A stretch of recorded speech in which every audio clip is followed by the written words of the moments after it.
어떤 특별한 공간으로 이동하는 걸로 착각하는 경우가 많습니다. 아, 하늘에 올라서 하늘이 따로 있는가 보다 해가지고 거기로 올라가는 걸로 이야기하는 분들이 많습니다.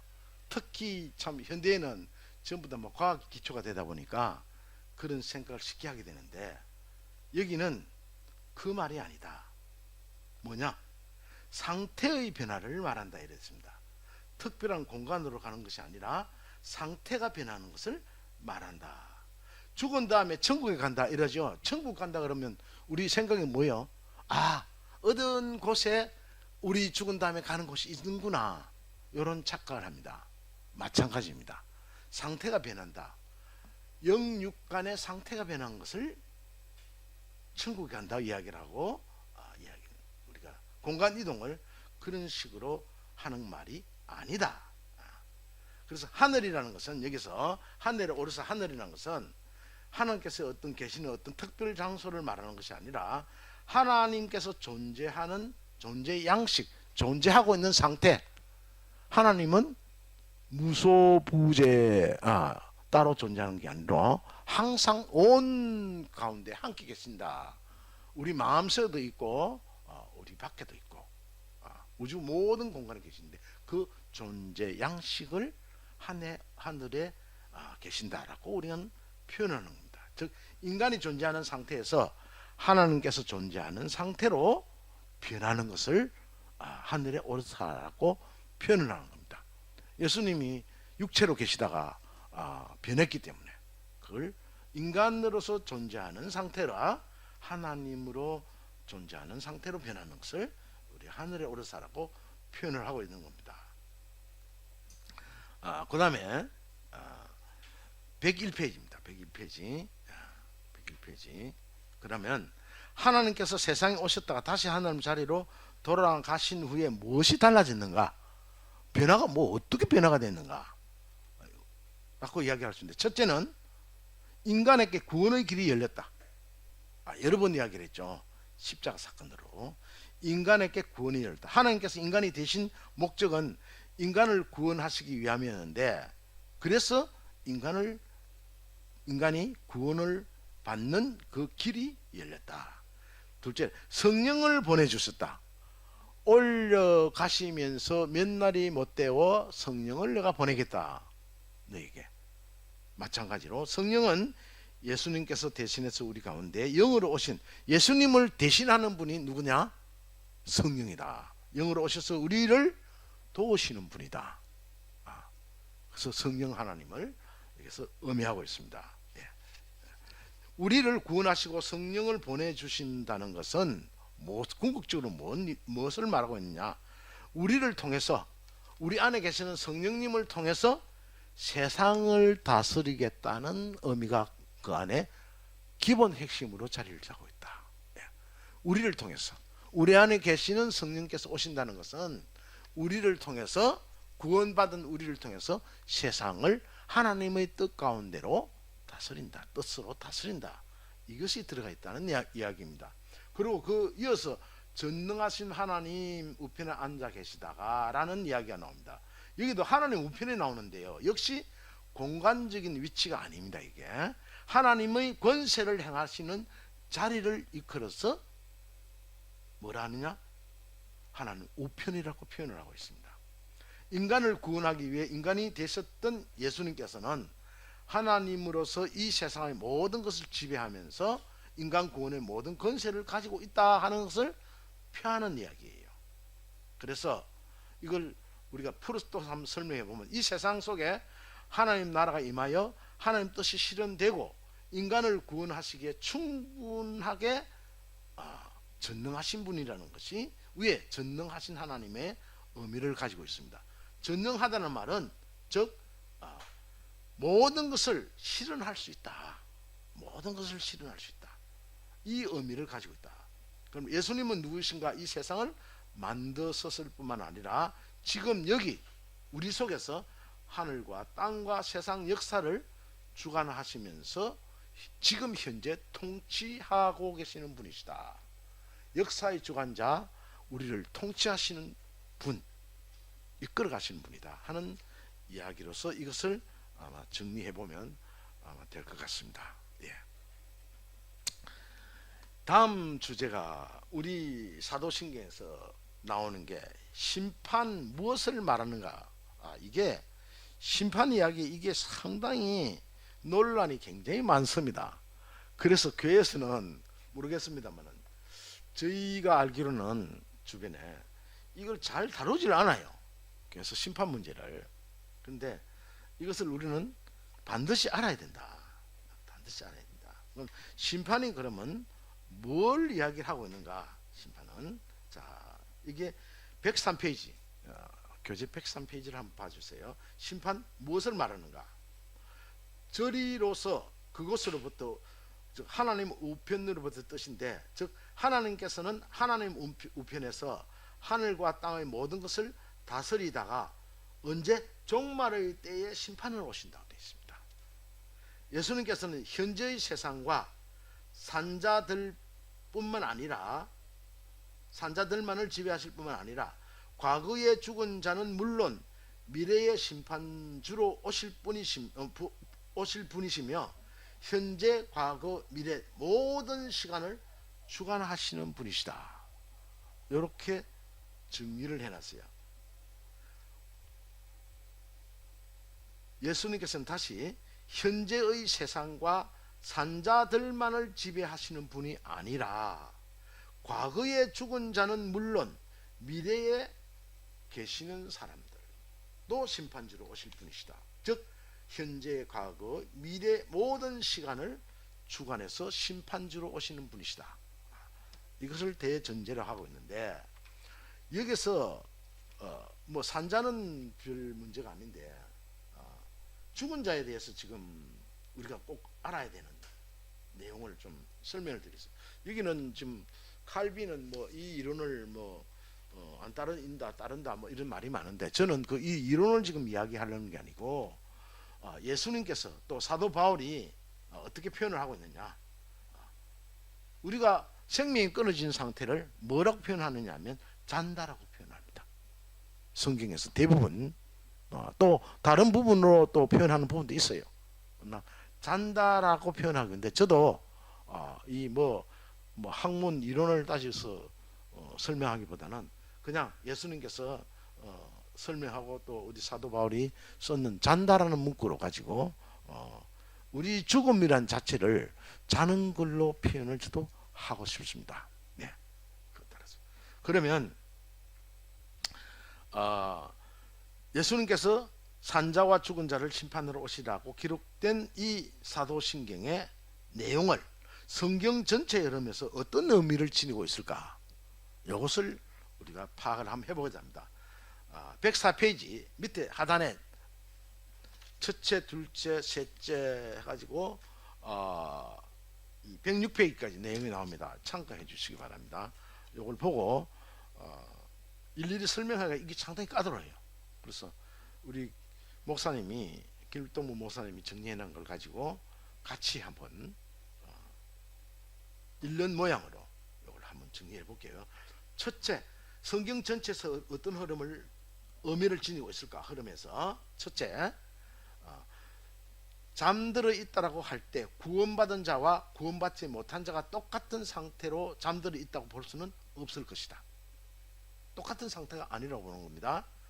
구원받은 자가 멸망받은 자와 똑같은 상태로 잠들어 있다는 것은 모순이기 때문이다.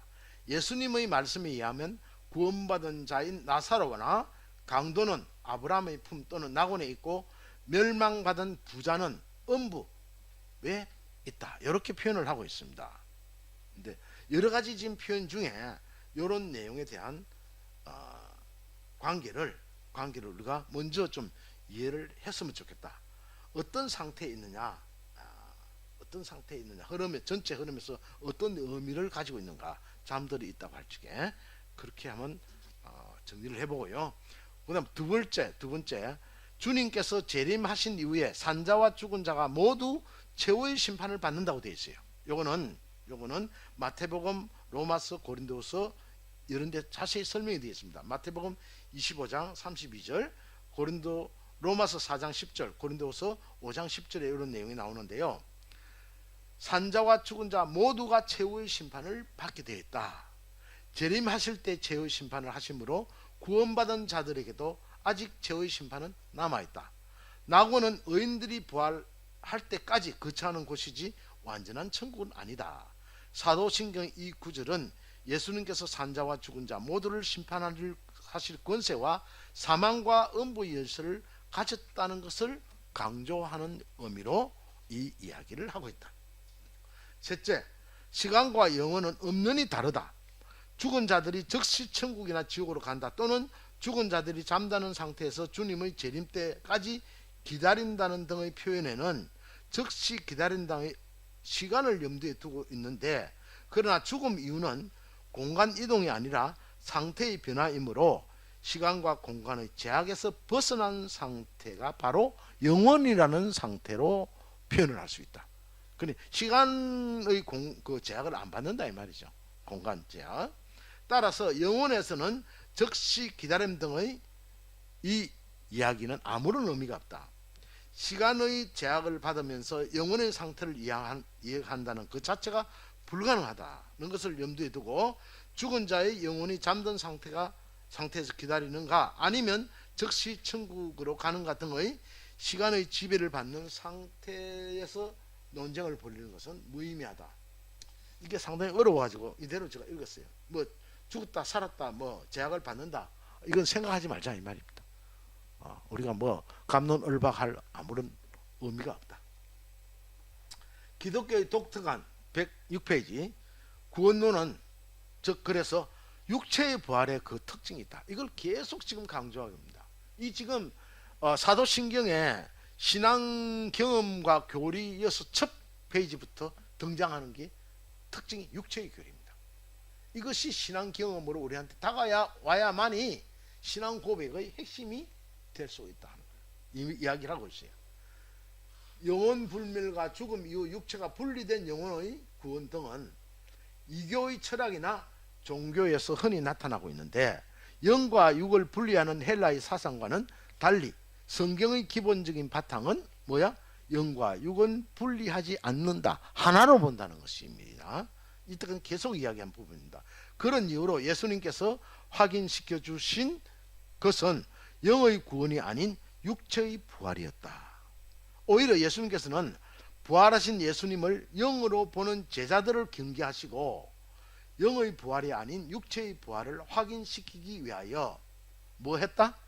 도마 사건 때처럼 도마 이후에도 이거 이전에도 만져보게 하시고 그들을 지켜보는 데서 생선을 드셨다. 도마 사건도 마찬가지잖아요. 그죠? 육체의 부활을 확인시키는 아주 중요한 결정적인 역할을 도마를 통해서 시행하셨다. 따라서 우리의 구원 역시 육체가 분리된 영혼만이 구원이 아니라 뭐가 구원이다? 육체와 영혼이 하나인 부활의 몸을 우리가 믿는 믿음이 바로 육체의 부활을 믿는 신앙이다. 그리고 부활은 육체와 영혼의 변화라고 이야기를 했는데, 부활하신 예수님의 육체는 음식을 드셨지만은 시공간을 초월했대. 그래 바로 그 안에 계시는데 어떻게 했다? 문을 열고 들어오셨어요? 아니잖아요. 소리 소문 없이 깜짝할 사이에 들었어요. 공간 이동을 하시는데 아무런 제약을 받지 않았다는 이야기입니다. 시공간을 초월하신 분이기 때문에. 그래서 그 변화는 뭐냐? 이 육체의 어떤 변화가 아니고 완전히 그 변화의 그 육체는 우리가 지금 이야기하는 이 우리가 살아있는 육체가 아니다 이 말입니다. 별도로 특이한 육체다. 변화된 몸이다. 예수님은 완전히 변화된, 우리가 지금 상상할 수 없는 몸을 가지시다. 그래서 시공을 초월하신다. 이것을 인식을 해주면 예수님 부활이 뭘 의미하는가를 아마, 그래서 그런 몸에도 그런 몸 변화된 몸으로도 뭘 했다? 음식을 드셨다는 사실입니다. 아주 특이한 현상입니다. 그럼 앞으로 우리가 부활하고 난 뒤도 음식을 먹을 수 있다 없다? 있다. 있다. 이것을 인식을 해주면 좋겠습니다. 육체가 부활의 몸으로 변화되듯이 온갖 제약에 물든 인간의 정신 영혼도 변화되어야 한다. 부활은 육체와 영혼 모두에 해당된다고 볼 수 있다. 영과 육이 모두 변화된 상태가 부활의 몸이며 이것을 성경에서 말하는 구원이다. 따라서 구원은 천국으로 공간 이동이 아닌 변화라. 여태까지 변화 이야기를 많이 했는데 이걸 정리를 또 해줬어요. 구원은 천국으로의 공간 이동이 아닌 내 마음과 몸의 변화다. 누구가 모델이야? 예수, 부활하신 예수님이 모델이다. 이렇게 우리가 정리해 주시면 될 것 같습니다. 자, 21세기를 맞이하면서 바울 서신 공간복음이 널리 알려져 있을 때 요한복음은 초대교회 1세기 신앙을 마지막으로 종합 정리하여 다음 세기로 나아갈 바를 제시하고 있는데 그 주요 강조점 중에 하나가 현세적 종말론, 현재적 부활이다. 이 논의의 핵심은 죽은 영혼이 잠잠한 상태가 아니라 있는가 아니면 즉시 천국으로 가는가가 아니라 지금 여기서 부활에 참여하여 부활과 구원이 육체의 삶으로 실천되어야 함을 강조하고 있다. 즉 부활해가지고 뭐 천국에 간다, 공간 이동이 뭘 의미하느냐? 지금 이 자리에서 부활된 육체로의 삶을 살아가야 한다는데 강점을 두네요. 그래서 현재적 부활이다. 현재적 부활. 이것을 지금 강조하고 있다. 그리고 현재적 종말을 앞으로 다가올 종말론을 말하는 게 종말을 말하는 게 아니고 현재적 삶으로 종말이 이루어지는 과정을 말하는 겁니다. 그래서 실천하고 있는 삶을 살아가고 있는 종말, 삶을 살아가고 있는 부활을 지금 강조하고 있다. 잘못되면 앞으로 다가올 부활, 앞으로 올 종말론만 지금 생각하는데 그거 아니다. 현재 내가 살아있는 이 자체가 부활이요, 이 자체가 종말이요. 이 살아있는 상태에서 내가 하나님의 그 삶으로 하나님의 형상대로의 하나님의 그 뜻에 합당한 삶으로 살아야 되는 것을 여기서 이야기하고 있다. 이렇게 정리를 해보면 좋을 것 같습니다. 여기에 또 뭐 심판을 하러 오시리라, 이렇게 지금 이야기를 하고 있는데 여기서부터 오늘 앞에는 제가 뭐 조금 저도 이해가 안 되는 부분이 있고 이걸 정리를 해보려니까 좀 어렵더라고요. 솔직히 말해서. 근데 심판하러 오시라, 요거는 이제 우리가 대전제를 두고 제가 말씀을 좀 드리려고 합니다. 심판하러 오시리라, 대전제가 뭐냐? 저는 대전제를 요한복음 3장 16절로 17절을 봤습니다. 성경 한번 볼까요? 요한복음 3장 16절로 17절 제가 읽어보겠습니다. 하나님이 세상을 이처럼 사랑하사 독생자를 주셨으니 이는 그를 믿는 자마다 멸망하지 않고 영생을 얻게 하려 하심이라. 하나님이 그 아들을 세상에 보내신 것은 세상을 심판하러 하심이 아니요 그로 말미암아 세상이 구원을 받게 하려 하심이라 이랬습니다. 자, 하나님은 세상을 심판하러 오지 않으셨다. 뭐 하러 오셨다? 구원받게 하려 하십니다. 대전제입니다. 이게 하나님은 심판하러 오신 분이 아니다. 그런데 왜 심판하러 오시리라는 말이 여기에 나오느냐? 그럼에도 불구하고 심판받을 대상이 있다 이 말이죠. 그러면 여기서 말하는 심판이 뭐냐? 심판이 이것을 우리가 좀 더 세분해서 살펴볼 필요가 있을 것 같아요.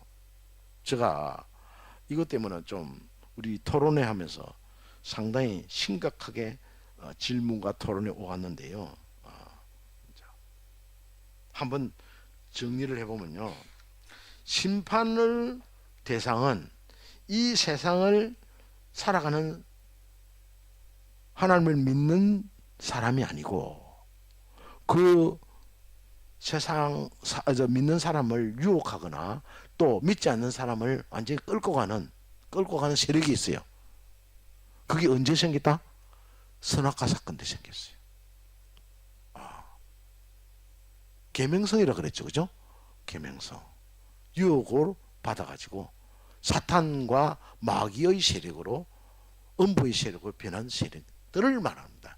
일단 기본은 그 세력의 지배를 받고 있는 죄와 죄의 세력들, 그 근본 세력들을 이야기를 합니다. 이게 완전 우리가 말하는 없어져야 될 어떤 의미로서의 심판.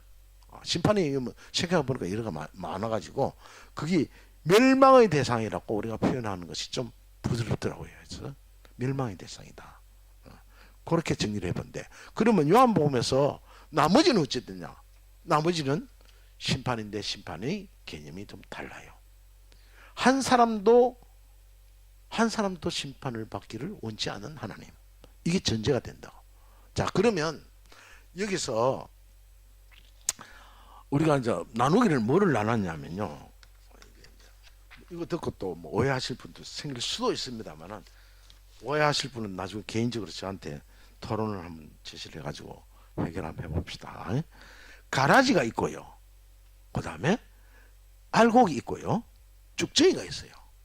우리 성경에 그게 굉장히 많이 나와요. 가라지는 뭐냐?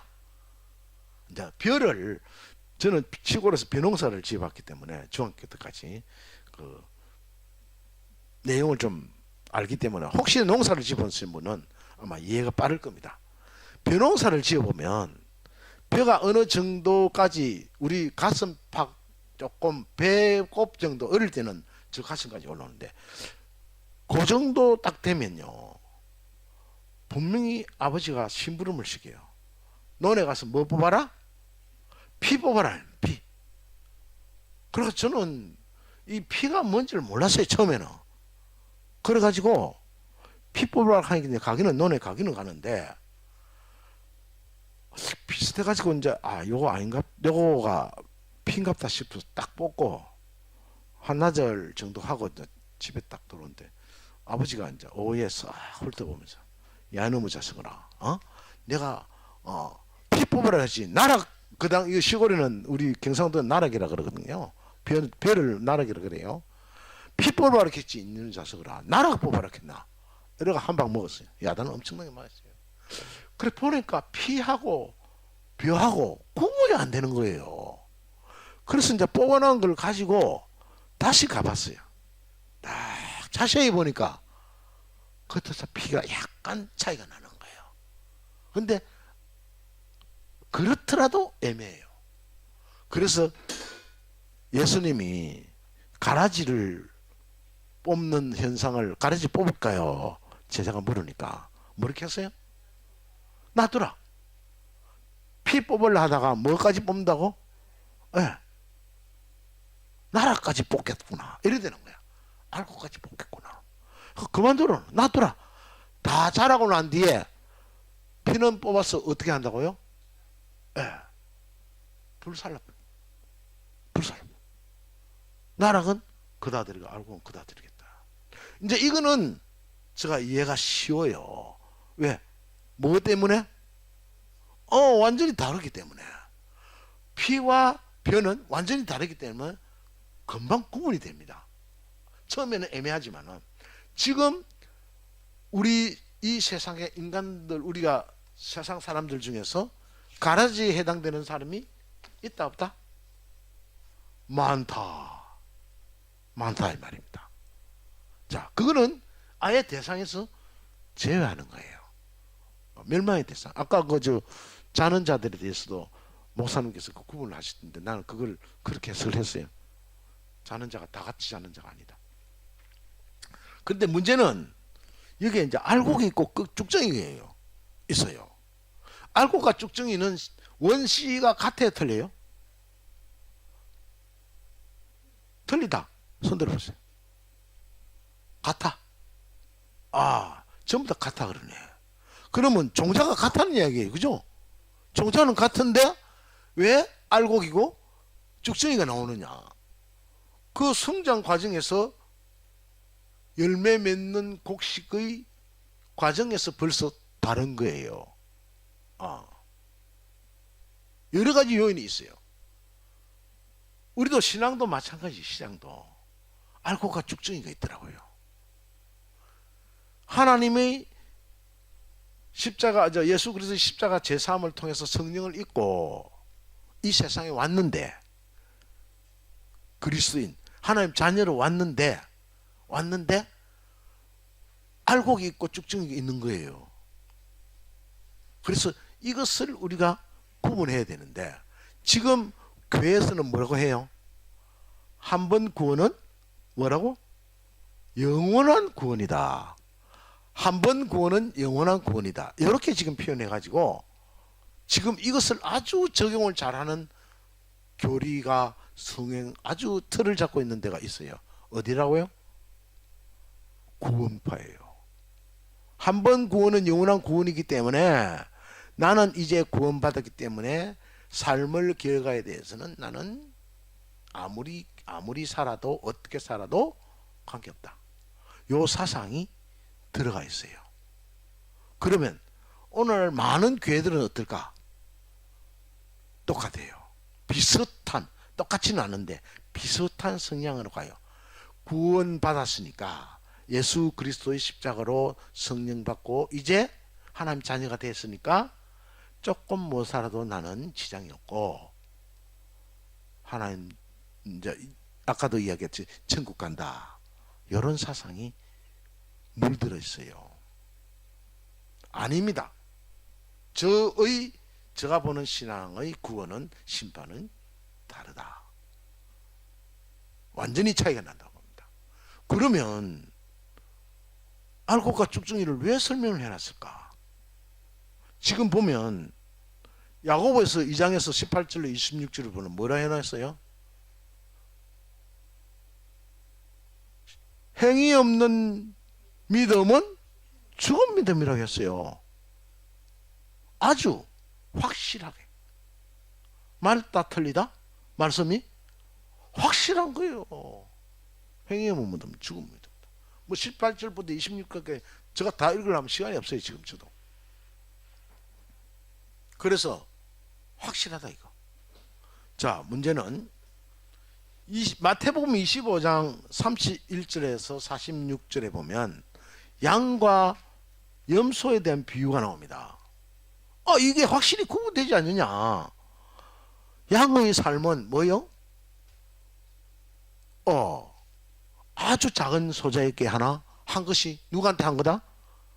하나님한테 한 거다 그랬어요. 그거 안 한 것이 하나님한테 안 한 거다. 물 한 그릇, 목마른 자에게 물 한 그릇 대접한 것이 하나님을 한 거다. 그거 안 한 것이 안 한 거다. 그 끝에는 어째 돼요? 끝에는. 자, 제가 그 부분 찾아볼게요.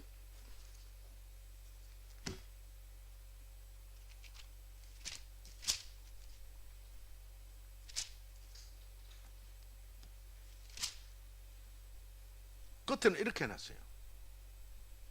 그들은 염소를 일컬어 영벌에, 의인들은 영생에 들어가리라. 이렇게 겁나는 이야기가 해놨어요. 이렇게 겁나는 이야기를 해놨어요. 또 그것뿐만 아니에요. 로마서 2장 5절로 16절에 보면 이것도 한번 우리가 살펴볼 필요가 있어요. 로마서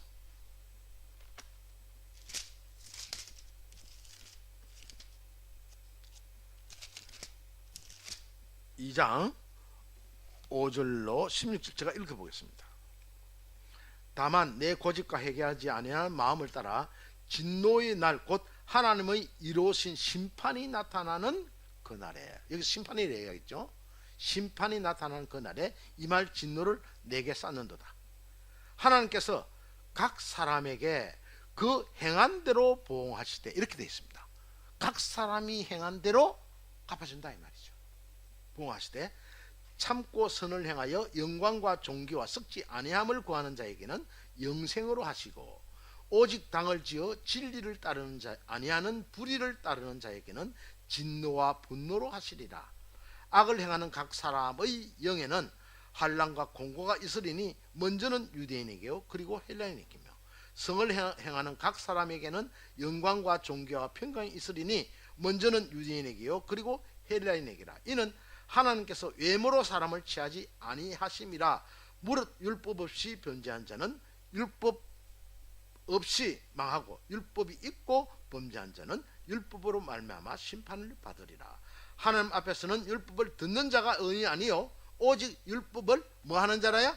행하는 자라야 어렵다 하심을 얻으리니. 자, 여기까지 하는데 15절에 이런 이들은 그 양심이 증거가 돼요. 이게 또 나와. 양심이라는 걸 합니다. 그 생각들이 서로 혹은 고발하며 혹은 변명하여 그 마음에 새긴 율법의 행위를 나타내느니라. 곧 나의 복음에 이른 바와 같이 하나님이 예수 그리스도로 말미암아 사람들이 은밀한 것을 뭐한다? 심판한 날이 앞으로 온다. 이 말. 야, 이 말을 왜 이렇게 적어놨을까? 왜 이렇게 적어놨을까? 근데 로마서 8장 1절에 보면 또 아주 특이한 이야기를 또 해놨어요. 로마서 8장. 제가 읽겠습니다. 이것도요. 그러므로 이제 그리스도 예수 안에 있는 자에게는 결코 정죄함이 없나니 이는 그리스도 예수 안에 있는 생명의 성령의 법이 죄와 사망의 법에서 너를 해방하였음이니라. 성령의 법이 있는 자에게는 뭐가 없다? 정죄함이 없다 이래놨습니다. 그럼 이거는 뭐고 여기에 같은 시에서 난 야고보서, 마태복음, 로마서는 또 무슨 말이냐?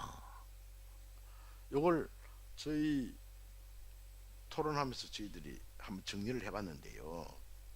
혹시 모순이 생기는 것 같으면 다음에 토론을 다시 한번 해가지고 잘못됐으면 고치겠습니다. 서로가요. 일단 성도는 아까 이야기했던 가라지 같은 영벌의 멸망의 대상은 아닌데 일단 같은 시로 거듭난 자 위에는 자에게는 그 행위에 따라서 차별이 있다. 한쪽은 뭐야? 알고로서의 나중에 결과를 낳고 한쪽에서는 쭉정이로서의 결과를 낳는다. 그럼 쭉정이는 어찌 될까요? 어두운데 버려져서 슬피 울며 이를 갈미 있으라 이렇게 된다.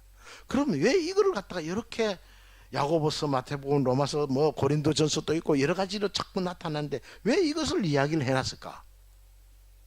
저는 이 이야기를 어떻게 해석을 했냐면 걔네를 제발 역설적으로 제발 너희는 쭉정이로서 슬피 울며 이를 갈면 그런 마지막 심판의 대상이 되지 마라 하는 것을 역설적으로 이야기하는 것이 아니냐. 알고 걸어서 하나님이 원하시는 알고 걸어서의 삶을 살아라. 이것을 말한다고 저는 정리를 해봤습니다. 그래서 모두가 멸망하지 아니하고 불에 타지 말고 슬피 울면 이런 갈미 없는 삶을 살아주기를 바란다 하는 의미로 이 문제를 심판의 문제를 정리를 제가 해봤습니다. 해봤기 때문에 여기에 관련된 것은 다음에 요거 마치고 난 뒤 던져줬습니다. 조금 같이 해보고 시간이 없으면 다음에 연락을 하셔가지고 같이 이야기할 수 있는 시간을 가져봤으면 좋겠습니다. 요 정도로 넘어가고요. 성령을 미사오며 나오는데 성령 미사오면은 이게 성령이 무엇을 역할이 뭐냐 하는 것을 목사님께서 정리를 했는데 요거 잠깐 읽고 성령의 다른 부분을 좀 다뤄봤으면 좋겠습니다. 성삼위 하나님이시다. 성령은 성삼위일체로서 성령은 신앙의 대상이면서 동시에 신앙의 동인이시다. 원동력이다 이 말이죠. 신앙의 성령은 이처럼 죄를 용서받게 하시고 더 이상 죄를 지배를 받지 않게 하시는 역할을 하신다. 그 원동력이 되신다 이 말이죠. 생명의 원천이시다. 그 다음 성령은 예수님의 대행자로서 역할을 하신다. 아까 그랬죠. 올라가시면서 성령을 보내가요. 성령이 누구를 대신한다? 예수님을 대신한다. 그렇게 정리를 해봤습니다. 성령은 예수님을 대신한 역할을 했는데 오순절 방언의 사건, 성전 미문의 안정명의 치료 사건 등 성령께서 제자들에게 임했기 때문에 그게 가능했다. 대신하도록 역할을 맡기시기 때문에. 그래서 예루살렘에서 교회가 시작되어 이방인까지 확장될 수 있는 것은 이 성령님의 역할 때문에 가능했다. 그래서 이런 것을 우리가 알 수 있을 것 같습니다. 예. 성령님의 내용은 여러 가지가 있는데 요거 마지막 결론하는 게, 이 성령은 어떤 개인에게 개인의 목적을 위해서 주어지는 것이 아니다. 개인의 목적으로 성령님이 오신 것이 아니다. 보내주신 게 아니다. 개인이 하나님의 뜻에 부합하는 아무리 고상한 취지를 가지고 있다 해도 교회와 무관한 개인에게 주어지지 않는다. 비록 개인에게 어떤 성령의 역할이 주어진다 해도 교회의 일원을 한 지체로서 개인이며 교회를 위해서 그 성령이 역할을 해야 된다. 그리고 또 그렇게 역할을 하기 위해서 주어졌다. 성령은 정적으로 교회에 주어진 하나님의 영이신데 교회를 배제시킨 성령 사역은 절대로 있을 수 없다. 이렇게 되어 있습니다. 이와 관련돼서 제가 정리한 부분이 뭐냐면 은사라는 이야기입니다. 여기서 지금 성령의 역할 이야기를 많이 하는데, 은사는 굉장히 소중하면서 하나님께서 주신 선물 중 가장 중요하면서 또 굉장히 위험한 요소를 가지고 있습니다. 그 마귀의 유혹이, 은사 중에 마귀의 유혹으로 인한 은사가 거의 99%라고 말할 정도로 은사는 특정한 목적을 위해서, 특정한 교회 유익을 위해서 주어지는 것이 바로 은사다.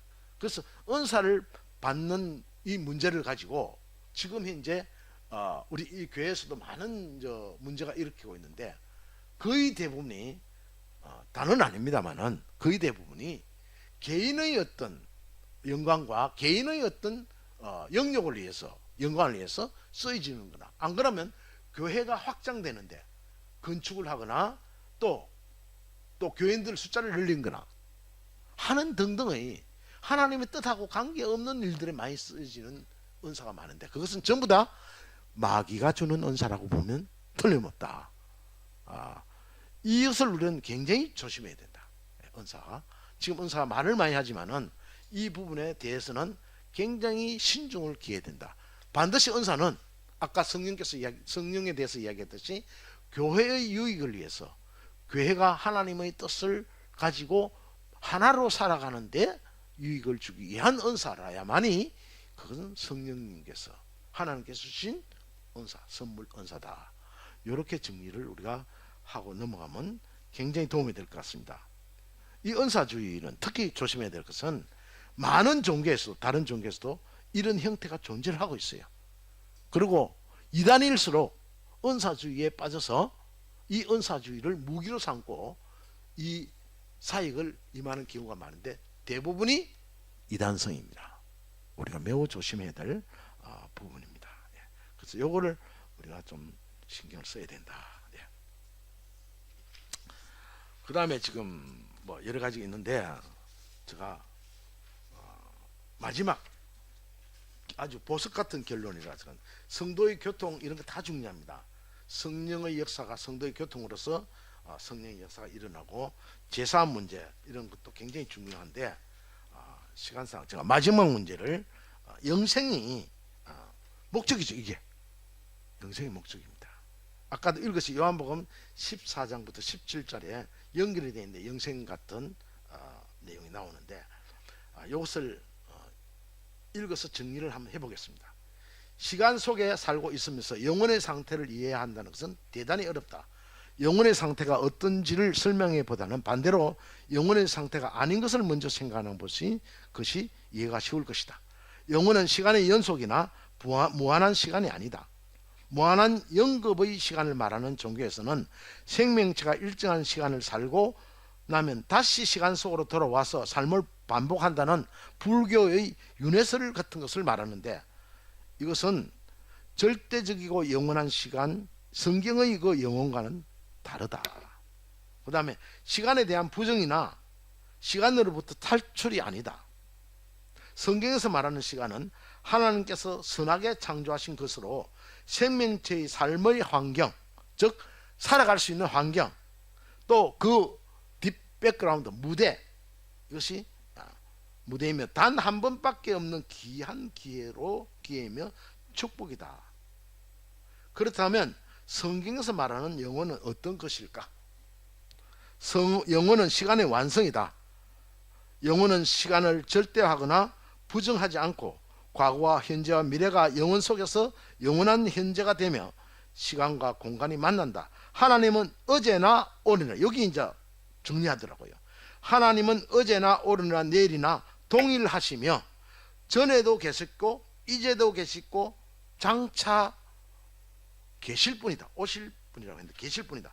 그분은 시간의 지배를 펴지 않으시고 시간을 지배하는 주인이사이라는 뜻이다. 그게 바로 영혼에 대한 정의. 첫째. 그 다음에 둘째 부분 126페이지입니다. 영생은 하나님과 함께하는 삶이다. 동떨어진 삶이 아니라는 겁니다. 영생은, 성경의 용어는 시간의 무한한 연장이나 또는 이 세상이 아닌 저 세상의 어떤 삶이 아니라 죄로 말미암아 단절되었던, 어디서 단절되었죠? 선악과 사건 때 영이 단절되는 겁니다. 그것을 우리는 영적 죽음, 육체적 죽음도 동시에 일어났습니다. 그 뒤에 같이 동시에 단절되었다는 하나님의 관계가 회복됐다. 어디에서? 예수 그리스도의 십자가 사건으로 말미암아 죄가 없어지는 순간에 회복되는 겁니다. 변화된 부활의 몸으로, 이건 여러 번 이야기했죠. 생명의 근원이신 하나님께로 돌아가서 하나님의 삶에 동참하는 것이 영생이다. 아주 보석 같은 결론을 지금 내리고 있습니다. 영생은 지금 여기서 시작된다. 따로 가서 영생이 시작되는 것이 아니고 여기서부터 시작된다. 언제부터? 예수 그리스도의 십자가를 내가 통해서 예수님을 구주로 영접하는 그 순간부터, 예수 그리스도로 말미암아 하나님과의 관계가 회복되는 그 순간부터 하나님과 함께하는 삶, 즉 영생은 시작이 된다. 그렇다면 영생은 지금 여기서 무슨 어떤 삶을 임해하는가? 즉 하나님의 삶에 적극적으로, 또 소극적일 수도 있겠죠, 삶에 참여한다는 것인데, 그 참여한다는 것은 우리가 고백한 바와 같이 거룩한 공에서, 교회에서 이 말입니다. 하나님이 함께 하시는, 하나님이 집무실인 교회에서 성도의 교통을 통하여 성령으로 말미암아 서로의 삶을 나눈 그 삶 속에서 이 말입니다. 즉 죄의 지배로부터 벗어나서 육체가 다시 영원히 사는 부활의 삶이 실천되는 그것이 뭐라? 영생입니다. 그래서 이 세상에부터, 우리 공동체 안에서부터 이 영생의 삶을 살아야 된다. 어째야 된다? 살아가야 된다. 이걸 지금 이야기를 하는 겁니다. 하나님과 함께 사는 하나님 나라가 교회에 임해야 되는데, 그것이 현재적 종말이요, 아까도 제가 이야기했듯이 현재적 부활이며 현재적 영생이다. 지금 우리가 종말의 삶을 살고 있고 현재 부활의 삶을 살고 있고 현재 영생의 삶을 살아가고 있다. 앞으로 다가올 영생이 아니고 부활이 아니고 또 종말이 아니다. 천국이 가까이 왔느니라 하는 말, 나라에 임합시며 하는 말은 이 땅에서 하나님 나라가 이루어지는 그 과정을 말하고 있는데, 이것이 바로 하나님 나라가 이루어진 그것이 바로 뭐다? 영생의 삶을 살아가고 있다는 증거로서 우리가 설명할 수 있을 겁니다. 하나님 나라가, 영생은 지금 여기서 시작돼요. 언제 완성된다? 미래의 어느 날 종말의 때, 예수 그리스도의 재림 때 저는 완성된다고 설명을 하고 있습니다. 마지막 미사옵나이다는 말이 있는데, 부활과 영생으로 사도신경에서는 영원한 형별, 영원한 지옥으로 마무리되지 않고 부활과 영생으로 대미를 장식하면서 신앙 고백을 아멘으로 끝을 내고 있는데, 이것은 성경과 복음의 정신이, 하나님의 뜻이 바로 그러합니다 라는 말로 표시하고 있는데, 예수님께서는 세상을 심판하러 오신 것이 아니로 구원하러 오셨으며 사탄과 지옥의 공포가 아닌 하나님 나라의 기쁜 소식을 우리한테 전하기 위해서 이 세상에 왔다. 이 목적이 뭡니까? 종말론적인 우리의 신앙을 결단하도록 촉구하는 역할을 하기 위해서 아멘이라는 말을 하고 있다. 그래서 결론은 오늘 이 신앙 고백을 통해서 우리는 하나님 나라의 백성으로서의 삶을 앞으로 살아가겠습니다 하는 고백을 우리 삶 속에서 한다면 이 사도신경이 오늘 우리한테 정말 소중한 우리 고백으로 아마 거듭나지 않겠나, 그런 생각을 가지고 마무리하겠습니다. 예, 감사합니다. 5분 정도 남았는데 혹시 이 시간에 한 분 정도 내가 말을 하지 않으면 안 되겠다는 분 계시면 하고, 5분이 남았으니까 제가 마치기가 좀 어려워서 부탁을 드리고, 아무도 안 계시면 이로써 마치도록 하겠습니다. 혹시 계십니까? 많은 분들이 나는 말을 하고 싶지 않다 이런 뜻인데, 예, 감사합니다. 5분 전에 마치겠습니다. 예, 감사합니다. 수고하셨습니다.